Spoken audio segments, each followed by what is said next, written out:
आणि आता कोकणात जाणाऱ्या प्रवाशांसाठी आनंदाची बातमी आहे। मुंबई गोवा महामार्गावरचा प्रवास आता अधिक सुसाट आणि सुखकर होणार आहे। संगमेश्वर मधील शास्त्री नदीवर उभारण्यात येत असलेल्या पुलाचं काम आता अंतिम टप्प्यामध्ये आलेलं असून हा पूल वाहतुकीसाठी सज्ज होतोय। त्यामुळे गेल्या अनेक वर्षांपासून या ठिकाणी होणारी वाहतूक कोंडी आणि प्रवाशांना सोसावा लागणारा त्रास आता कायमचा मिटणार आहे। आता 1 मे रोजी हा पूल वाहतुकीसाठी खुला करण्यात येणार आहे आणि आता नव्या पुलामुळे प्रवाशांची त्रासातून सुटका होणार आहे। याचा आढावा घेतलाय आमचे प्रतिनिधी रवींद्र कुकाटे यांनी।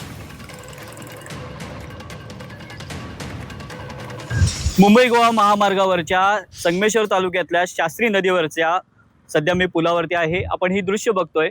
मुंबई गोवा महामार्गावरचं जवळपास 90% काम आहे ते पूर्ण झालेलं आहे। 10% काम आहे ते पावसाळ्याआधी पूर्ण होईल असं इथल्या नेत्यांनी किंवा मंत्र्यांनी सुद्धा सांगितलेलं आहे। 10% मध्ये हा आपण जो ब्रिज बघतोय शास्त्री नदीवरचा हा जवळपास पूर्ण झालेला आहे। 1 मे पासून या पुलाची एक जी मार्गिका आहे ही चालू करण्यात येईल असं इथल्या कामगारांनी सांगितलेलं आहे।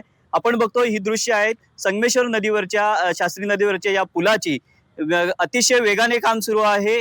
एप्रिल महिन्याचे काही दिवस उरलेले आहेत, अजून मे महिना बाकी आहे, जवळपास पावणे 2 महिने बाकी आहेत आणि या पावणे 2 महिन्यांमध्ये हा पुलाला जोडला जाणारा सुद्धा रस्ता आहे हा चौपदरीकरणाकडे जवळपास पूर्ण झालेला आहे। आता ब्रिजचा काही जी एक मार्गिका आहे ती पूर्ण झालेली आहे आणि दुसऱ्या मार्गिकाचं काम आहे ती बाजूला आता सध्या सुरू आहे। आपण बघतोय नेहमीच पावसाळ्यात हा अडथळ्याचा मार्ग होता। आपण या साईडनं सुद्धा आता बघितलं तर ह्या अशा प्रकारचं जी वाहतूक आहे ही धीम्या गतीनं चालू असताना आपल्याला पाहायला मिळते आणि पावसाच्या वेळेस हीच वाहतूक वाहतुकीला अडथळा निर्माण होतो आणि ही जो डोंगर आहे कापलेला या डोंगरावरची माती दरड ही खाली येऊन वाहतूक आहे ती काही काळ ठप्प झालेली आपण वारंवार पाहतो। मात्र यावर्षी या मुंबई गोवा महामार्गावरच्या प्रवास करणाऱ्या प्रवाशांसाठी सुखद मार्ग होणार आहे, कारण शास्त्री नदीवरच्या पुलावरची एक जी मार्गिका आहे ही चालू होणार आहे। त्यामुळे नक्कीच या पावसाळ्यामध्ये प्रवाशांचा प्रवास आहे तो सुखकर होणार आहे।